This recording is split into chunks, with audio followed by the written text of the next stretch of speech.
তিনি সূক্ষ্মদর্শী, সব জানতা। পৃথিবীর কোন চোখ ওনারা দেখতে পায় না, কিন্তু তার চোখ সবাইরে দেখে। চিল্লায় বলেন তো তিনি কে? সব তিনি দেখতে পান, সব তিনি শুনতে পান। সাত আকাশের উপর সিদরাতুল মুনতাহা, তার উপরে আল্লাহর আরশ, তার উপরে আল্লাহর কুরসি, সেখানে আল্লাহ তাআলা সমাসীন।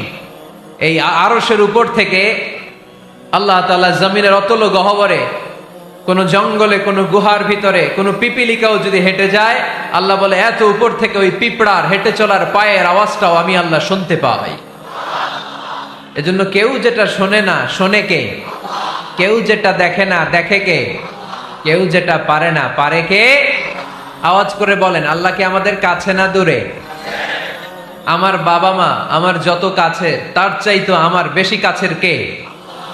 আমার স্ত্রী আমার যত কাছের, তার চাইতো আমার বেশি কাছের কে? আমি আমার যত কাছের, তার চাইতো আমার বেশি কাছের কে? আল্লাহ তাআলা তিনি যে আমাদের কাছে, এটা বোঝানোর জন্য তিনি কোরআনে দুটি শব্দ ব্যবহার করেছেন। আওয়াজ করে বলতে হবে, কটি? দুটি। এক জায়গায় ব্যবহার করেছেন করিব, আরেক জায়গায় ব্যবহার করেছেন আকরাব।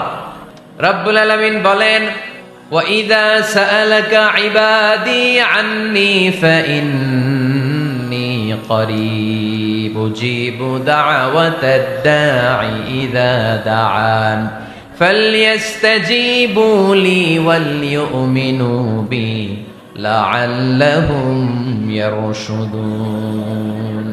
রব্বুল আলামিন বলেন, নবী হে, আমার বান্দারা যখন তোমাকে জিজ্ঞেস করে আমি কোথায়, তুমি বলে দাও ইন্নী করিব, আমি কাছে। আল্লাহু আকবার। তিনি কাছে। আল্লাহর হাবিব সাল্লাল্লাহু আলাইহি ওয়াসাল্লামকে আল্লাহ কমান্ড দিলেন, আপনি বলে দেন, যখনই উম্মতেরা জিজ্ঞেস করবে আল্লাহ কোথায়, আমি কোথায়, আপনি বলে দেন ফাইন্নী করিব, আমি কাছে। আরেক জায়গায় আল্লাহ ব্যবহার করলেন আকরাব, কাছে না। করিব মানে কাছে, আর আকরাব মানে সবচাইতে কাছে। The closest one, the most closest one, সবচাইতে কাছে। ওয়া নাহনু আকরাবু ইলাইহি মিন হাবলিল ওয়ারিদ। তোমার পেছনে যে স্পাইনাল কর্ড, শির দ্বারা, ব্যাকবোন, মেরুদণ্ড, যেটা আমাদের দেহের একেবারে মাঝখানে, আল্লাহ বলে আমি ওইটারও কাছে। কোন কোন মুফাসসিরিন ইকরাম বলেন, আমাদের যে খাদ্যনালী আর শ্বাসনালী, এটা আমার ঘাড়ের যত কাছে, আমার আল্লাহ আমার তার চাইতেও বেশি কাছে। তার মানে এই আয়াত দ্বয় থেকে আমরা বুঝতে পারলাম আল্লাহ দূরে নন, তিনি আমাদের কাছে। তিনি আমাদের কাছে, ডাকলেই তিনি সাড়া দেন। সুবহানাল্লাহ পড়েন। ভায়া হয়ে তার কাছে যাওয়া লাগে না, মিডিয়া হয়ে যাওয়া লাগে না। আমার সাথে দেখা করতে হইলে কত ভায়া হয়ে আসা লাগে, পাওয়া যাচ্ছে না। কিন্তু আল্লাহরে পাইতে হইলে অ্যাপয়েন্টমেন্ট লাগে। আওয়াজ করে বলতে হবে মুসলমান, আল্লাহরে কাছে পেতে সিরিয়াল লাগে। আল্লাহ বলে ডাক দিলেই আমার আল্লাহ আমার ডাকে সাড়া দেয়। চিল্লায় বলেন ঠিক কিনা? এজন্য বুখারীর বর্ণনায় বিশ্বনবী বললেন, ফাইন যাকারানি ফি নাফসি যাকারতুহু ফি নাফসি। আমার বান্দা যদি আমারে একা একা ডাকে, মুহূর্তের মধ্যে আমি আমার বান্দারেও একা একা ডাকতে শুরু করে দে। ফাইন যাকারানি ফি নাফসি যাকারতুহু ফি নাফসি। আমার কোন বান্দা যদি আমারে একা একা স্মরণ করে, আমি আমার বান্দারে একা একা স্মরণ করি।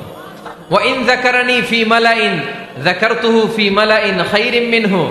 আর আমার বান্দা যদি আমাকে একা একা স্মরণ না করে বিশাল মহাসমাবেশে স্মরণ করে, তাহলে আমি আল্লাহ তাআলা আমার আরশে ফেরেশতাদেরকে নিয়ে এর চেয়ে বড় মহাসমাবেশ করে আমার বান্দারে স্মরণ করি। ওয়া ইন তাকাররাবা ইলাইয়া বিশিবরিন তাকাররাবতু ইলাইহি যিরাআন। আমার বান্দা যদি আমার দিকে এক বিঘত আসতে চায়, আমি আমার বান্দার দিকে এক হাত এগিয়ে যাই। আপনি এক হাত আল্লাহর কাছে যেতে চাইলে আল্লাহ এক হাত এগিয়ে যায়। ওয়াইন তাকাররাবা ইলাইয়া যিরাআন তাকাররাবতু ইলাইহি বাআন। আমার কোন বান্দা যদি আমার দিকে এক হাত এগিয়ে আসে, আমি আমার বান্দার দিকে দুই হাত এগিয়ে যাই। ওয়াইন আতানি ইয়ামশি আতাইতুহু হারওয়ালা। আমার বান্দা যদি আমার দিকে হেঁটে হেঁটে আসতে চায়, আমি আমার বান্দার কাছে যাওয়ার জন্য দৌড়ে দৌড়ে ছুটে যাই। এজন্য আওয়াজ করে বলতে হবে, আল্লাহ কাছে না দূরে?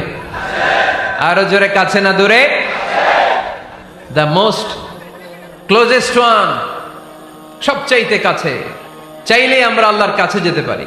আমরা আজকে জেনে যেতে চাই কি কাজ করলে আল্লাহর নৈকট্য পাওয়া যায়, কি কাজ করলে আল্লাহর কাছে যাওয়া যায়। দুইটা সোর্স থেকে জানবো। কয়টা সোর্স? এক হচ্ছে কোরআন, আরেক হচ্ছে সুন্নাহ।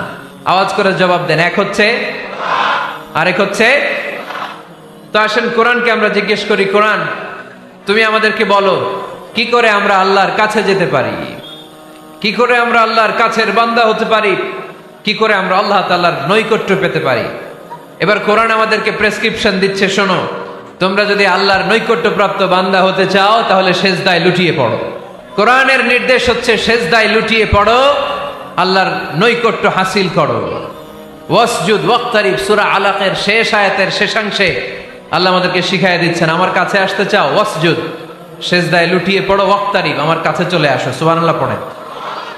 বান্দা যখন সেজদায় লুটিয়ে পড়ে তখন বান্দা আল্লাহ তাআলার সবচেয়ে কাছে চলে যায়।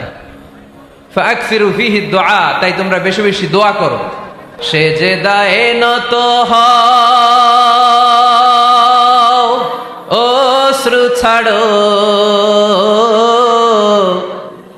প্রভুর শরণে হৃদয় গাড়ো। সেজদায়ে নত হও, অশ্রু ছাড়ো, প্রভুর শরণে হৃদয় গাড়ো। প্রাণ খুলে সব ব্যথা বলো প্রভুকে, বলো প্রভুকে। রাত কি কেটে যাবে ঘুমে অলসে, রাত কি কেটে যাবে ঘুমে অলসে। তুমি কি জানবে না তোমার নিজেকে, প্রভুকে। রাত কি কেটে যাবে ঘুমে অলসে, ঠিক কিনা? ঘুমে অলসে আমাদের রাত কেটে যায়, সেজদা দেওয়ার সময় নাই। কখন প্রভুর দরবারে হাজিরা দেব, কখন সেজদা দেব? আল্লাহর হাবিব সাল্লাল্লাহু আলাইহি ওয়াসাল্লাম বললেন, আকরাবু মা ইয়াকুনুল আবদু মির রাব্বিহি ওয়া হুয়া সাজিদ ফাকসিরু ফিহি দুআ। তোমরা যখন সেজদায় লুটিয়ে পড়ো তখন তোমরা আল্লাহর সবচাইতে কাছে চলে যাও। এজন্য ওই সময় বেশি বেশি আল্লাহর কাছে চেয়ে নাও। সুবহানাল্লাহ পড়েন। মনের যত আকুতি আছে, যত জ্বালা আছে, যত বেদনা, সেজদায় পড়ে আল্লাহরে বলার দরকার আছে না নাই? কারণ কেউ যেটা শোনে না, শোনে কে? পরীক্ষায় ভালো করতে চান, সেজদায় লুটিয়ে পড়ে আল্লাহরে বলেন। নেককার স্ত্রী চান, সেজদায় পড়ে আল্লাহরে বলেন। নেককার সন্তান চান, সেজদায় লুটিয়ে পড়ে আল্লাহরে বলেন। বিসিএস পরীক্ষায় টিকতে চান, সেজদায় লুটিয়ে পড়ে আল্লাহকে বলেন। পাসপোর্ট দিয়ে রেখেছেন, ভিসা হয় না, সেজদায় লুটিয়ে পড়ে